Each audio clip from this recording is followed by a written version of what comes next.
Olá, boa noite. Boa noite. Comunicação solidária. Acadêmicos de jornalismo organizam campanha de arrecadação de alimentos para ajudar ONG Voluntários da Solidariedade. Câmara de Dirigentes Lojistas de Concórdia realiza show cultural com o grupo Teatro Mágico de São Paulo, em comemoração aos 41 anos da entidade. 8º Congresso de Educação discute os desafios do professor do século XXI. Em destaque, as formas de lidar com o aluno na era tecnológica. E ainda, as principais produções da produtora LC Barreto apresentadas numa mostra cinematográfica no Sesc de Concórdia. Entre as exibições, o documentário Isto é Pelé. E por falar em cinema, vamos mostrar também a trajetória da sétima arte na capital do trabalho. Se eu conto hoje para as crianças, para a turma, que eu coloquei 1000 pessoas dentro numa noite, numa sessão, eles não acreditam. Estas e outras notícias você confere agora no Corredor da Notícia, o telejornal dos acadêmicos da UNC Concórdia. A Universidade do Contestado convidou o professor e filósofo Mário Sérgio Cortella para participar do 8º Congresso de Educação. A palestra Dá oportunidade ao êxito, mudar é complicado, acomodar é perecer, abordou novas perspectivas para o desenvolvimento educacional. Aproximadamente 2.000 professores estiveram presentes na palestra de encerramento na sexta-feira à noite, com o tema Dá oportunidade ao êxito, mudar é complicado, acomodar é perecer. O palestrante falou que atualmente os educadores precisam saber lidar com a tecnologia. Muitas vezes se imagina que basta trazer a internet para a sala de aula para que a aula tenha uma melhoria de qualidade. Não é verdade. Muita gente não navega na internet, uma parcela naufraga. Né? Desse ponto de vista, a tecnologia digital ela é uma metodologia que ajuda se a gente tiver clareza do que a gente deseja. O evento também trouxe várias reflexões sobre a complexa tarefa de educar os cidadãos do século XXI. O profissional deve se manter sempre atualizado e esse é o principal desafio. Os desafios em sala de aula são muitos e um congresso nesse nível vem também contribuir nesse sentido, ou seja, como o professor está se adequando a essa nova realidade, ao novo perfil acadêmico, como os estudantes também estão se colocando, se comportando frente ao professor. De acordo com especialistas, ânimo e estímulo sempre são indispensáveis para um bom professor. Mário Sérgio Cortella orienta os docentes a amarem a profissão e sempre estarem dispostos a aprender mais. Que a gente seja capaz de fazer aquilo que nós somos, isto é, nós somos profissionais amadores. Amadores porque o amor tem que fazer parte da nossa atividade e também amador porque a gente sabe que nós nunca estamos prontos. Né? Nós somos um profissional que vai adiante. A educação brasileira passa talvez pelo seu pior momento. O Ministério da Educação parece ter perdido o controle do poder sobre essa área. Os vários incidentes do ano passado que envolveram o Enem e o ENAD são apenas alguns exemplos de tantas atitudes imaturas do órgão. Desta vez, foi um livro publicado pelo MEC o assunto do momento na imprensa. A obra, chamada Por uma Vida Melhor, visa combater o preconceito linguístico e, por lutar contra este preconceito, entende-se permitir os erros de concordância. Em suma, falar "nós estuda para aprender" não está errado. Além deste, um outro livro distribuído nas escolas do interior do país exibe erros grotescos, como 10 menos 7 ser igual a 4. Isso só para citar um exemplo. Diz o filósofo Ludwig Wittgenstein: os limites da minha linguagem são também os limites do meu pensamento.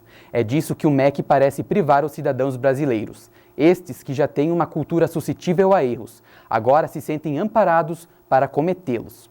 E fica uma pergunta: se atualmente são 1 milhão de vagas não preenchidas no Brasil por falta de pessoas qualificadas, como os jovens de hoje estarão preparados para o mercado de trabalho no futuro? Paulo Freire, um dos maiores educadores que a humanidade teve, diz que não há vida sem correção, sem retificação. Erros são recorrentes no dia a dia e por isso devem ser corrigidos. O mesmo deveria acontecer com a educação brasileira. O curso de jornalismo da UNC é exemplo quando o assunto é ajudar o próximo. O projeto Comunicação Solidária, Dia de Ajudar, buscou arrecadar alimentos para colaborar com os trabalhos da ONG Voluntários da Solidariedade de Concórdia. A mobilização aconteceu na Praça Central, nos supermercados e nos bairros da cidade. A partir de agora você vai conhecer a ONG Voluntários da Solidariedade, uma ONG que ajuda pessoas carentes no município de Concórdia. O curso de jornalismo da UNC resolveu abraçar essa causa e no dia 2 de julho promove uma campanha de arrecadação de alimentos. Vamos conhecer essa entidade? A ONG Voluntários da Solidariedade, criada em novembro de 2002, surgiu com o propósito de combater a miséria e a pobreza no município de Concórdia. As principais ações da entidade são a distribuição de alimentos, roupas, utensílios domésticos e material de higiene às famílias carentes. A roupa nem tanto, mais alimento, porque as pessoas não conseguem sobreviver com o que elas recebem. Tem alguns que recebem R$300, o salário mínimo, pagam aluguel com doença, e a gente é obrigado a dar uma assistência porque é triste ver o ser humano passar fome, né? Passar necessidade, se privar de comer um feijão com arroz no dia a dia, né? Todo o trabalho é desenvolvido por 16 voluntários, que dedicam o tempo para ajudar o próximo. Nossa, faz muito bem. A gente se sente muito bem. Dá até uma paz interior na gente, assim, que a gente vê, né, o quanto a gente tem e reclama. E quanto irmão da gente vivendo com tão pouco, né? A maior recompensa pelo trabalho solidário é ver que as doações fazem a diferença na vida das famílias.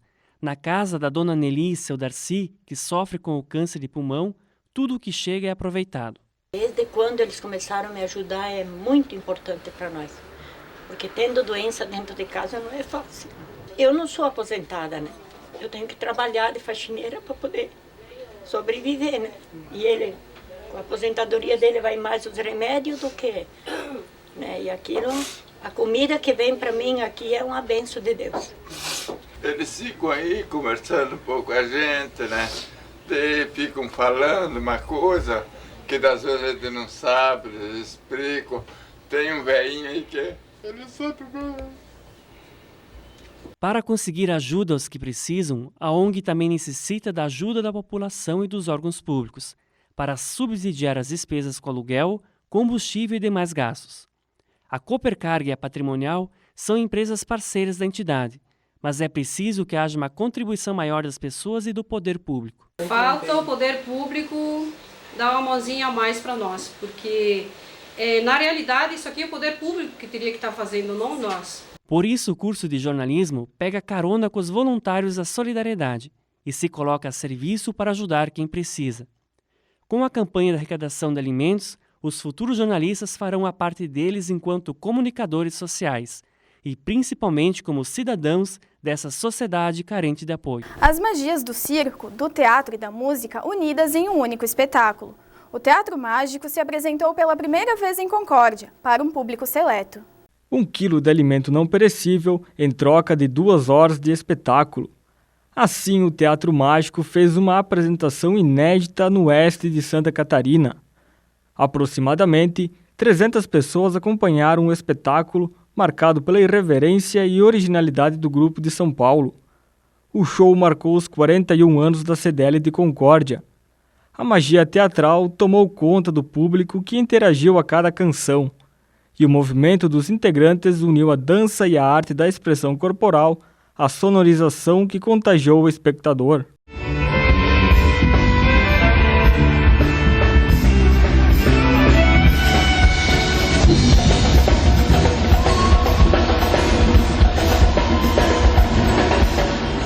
A produtora carioca LC Barreto comemora 50 anos em 2011.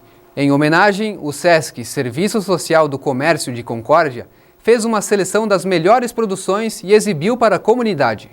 O destaque foi o documentário Isto é Pelé. De 9 a 19 de maio, o SESC de Concórdia apresenta uma série de 11 filmes nacionais, em homenagem aos 50 anos da produtora de Luiz Carlos Barreto. Com a direção de Eduardo Scorel e Luiz Carlos Barreto, o documentário Isto é Pelé mostra a trajetória de Edson Arantes do Nascimento. É feita uma curadoria de todos os filmes, que dentro da produtora são cerca de 80 filmes que ela já tem, e aí é escolhido por profissionais que têm mesmo como ter uma crítica, né, e montar uma mostra que seja importante para a comunidade. Pelé, o maior ídolo do futebol nacional, a principal atração da noite, campeão em 3 Copas do Mundo, mais de 1.200 gols como profissional. Enfim, para o público presente na exibição do filme, o rei do futebol dispensa comentários. Pelé, nem vamos comparar. Não quero ser bairrista aqui, não quero expressar meu sentimento forte nacionalista, porque eu sou um nacionalista, assim, o meu ímpeto é nacionalista, mas eu nem quero comparar. Eu acho que são estilos diferentes, com todo o respeito que possamos ter ao Maradona, mas Pelé foi único. As imagens do documentário podem não ser perfeitas, mas o que vale é o conteúdo, os dribles, o futebol arte, os gols. Afinal, isto é Pelé. E a cultura da sétima arte sobrevive na capital do trabalho. O documentário A Trajetória do Cinema em Concórdia, produzido pelos acadêmicos de jornalismo da UNC, retrata a história cinematográfica no município. É mais uma herança histórica e documental para a região.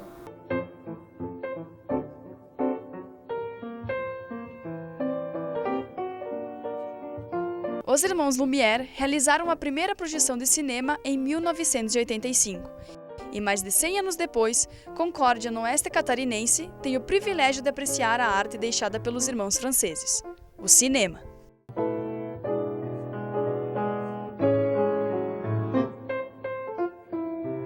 Quando as luzes se apagam, os sonhos, a imaginação e a fantasia despertam os mais variados sentimentos nas pessoas. Emoções que nascem por meio da máquina dos sonhos. Para quem pensa que o filme é rodado em DVD, se engana. Na verdade, ele é exibido em película. São rolos com milhares de pequenas fotos em movimento projetadas através da luz para a tela grande. Esse aqui é um projetor Peerless, ele é inglês, ele é de 1979, ele era a carvão, ele foi readaptado para... Hoje os projetores são todos readaptados porque o mecanismo é o mesmo, nunca mudou. A única coisa que ele foi feito, como ele era carvão, agora ele funciona com uma lâmpada de LED de 6.000 watts. Aí como filme, então ele é 35 milímetros, passam 24 por segundo na frente da tela. São 24 desses quadradinhos, passam por segundo na frente da lente. Então a lâmpada projeta essa imagem para a lente e a lente projeta para a tela. O cinema ele te dá um clima diferente, né, para tu curtir até a questão de imagem, som, então é melhor, né, mais interessante. A sensação acho que é diferente, você pode sentir uma reação, mas outra pessoa pode sentir uma reação diferente. Várias reações no mesmo lugar, eu acho que são muito legais assim e eu acho que emocionam muito mais as pessoas. O Cinearte, atual cinema de Concórdia, foi o último do Brasil instalado fora dos grandes centros ou shoppings. O cinema usa um espaço público, que é a sede da Fundação Municipal de Cultura, e através de um termo, né, é um contrato comercial, onde eles pagam um aluguel, mas é um aluguel considerado simbólico. É um aluguel que não é o aluguel comercial. Então a gente entende que dessa forma propicia, né, e facilita com que o cinema se mantenha e que a cidade tenha à sua disposição filmes que são exibidos comercialmente e também filmes com critério da exploração do cinearte, filmes com um cunho mais cultural, um cunho mais educativo. Diferentes das grandes cidades, Concórdia depende de planejamento e estratégia para estrear os filmes. A logística pode até comprometer as sessões. Para nós, a maioria é Porto Alegre e São Paulo. Se vir São Paulo, estreia no sábado. Se vir Porto Alegre, estreia na sexta. Mas o auge da sétima arte em Concórdia foi há 60 anos. Localizado na Rua do Comércio, onde hoje funciona uma igreja evangélica, o cinema daquele tempo era uma das únicas opções de lazer na cidade. Nos anos 60, ali, Concórdia não tinha nada, só tinha o cinema. Então a paixão pelo cinema, nem todos têm essa paixão pelo cinema, tu sabe disso, né? Nem todos têm essa paixão. E eu fui um que teve essa paixão pelo cinema.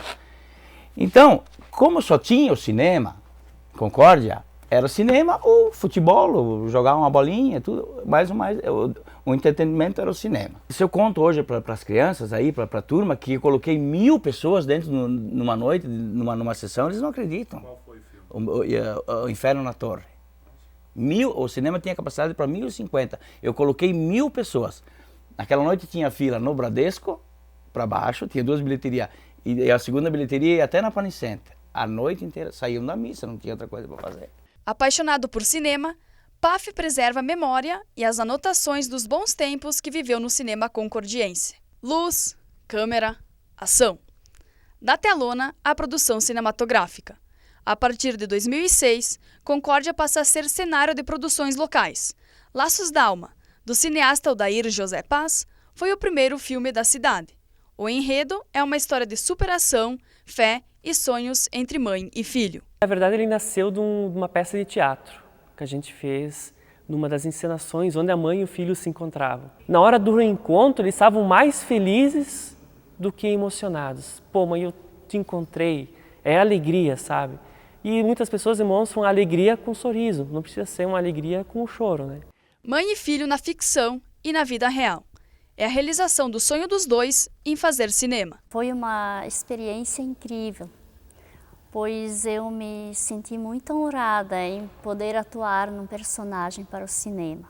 Eu me acho uma mãe realizada, porque o sonho dele é o meu sonho e o meu sonho é o sonho dele. Outra produção cinematográfica que é prata da casa é o filme Veneno do Colono, de Júlio Gomes Filho.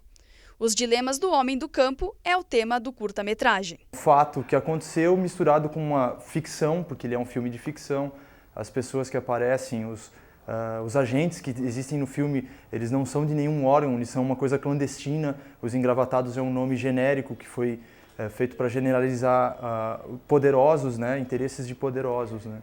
Veneno do Colono chegou a ser premiado no Festival de Cinema de Piratuba. O fato de ter ganho o prêmio de cinema nacional, que é o de Piratuba, enfim, isso leva a crer que a gente está no caminho certo. A trajetória do cinema em Concórdia transcende a tela e a torna viva, seja pela emoção de assistir um bom filme ou na coragem e determinação de produzir as próprias histórias. Agora esperamos os próximos capítulos.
O Corredor da Notícia termina aqui. Uma boa noite para você. Boa noite e até a próxima edição.